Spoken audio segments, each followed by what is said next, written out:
Now the second property or example that I want to show you has to do with using a one-to-one property for logs.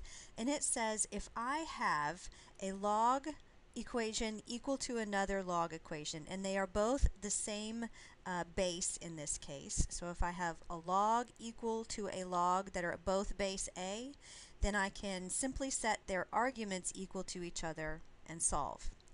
Similarly, if I have two logs that are equal to each other, this time if their arguments are the same, then I can set their bases equal to each other and solve. So this is a one-to-one property that we're going to use to be able to solve these equations, similar to when we saw the one-to-one property for exponential equations.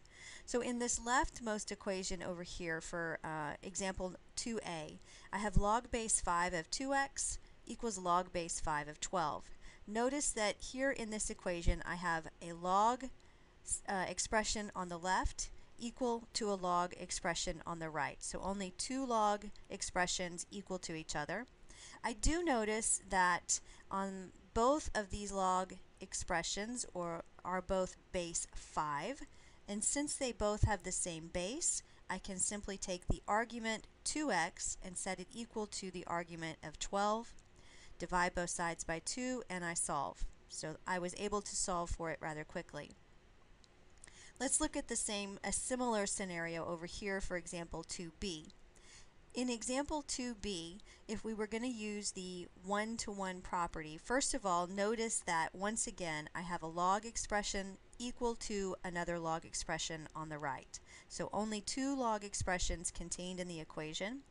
And this time, instead of the base being the same, for both of these log expressions, we can see that the arguments are the same. And applying the one-to-one property from above, if the arguments are the same, then we can simply take the base, x, and set it equal to the other base of 2x minus 3 and solve. So I'm going to subtract 2x over here to the left, and I get negative x is equal to negative 3.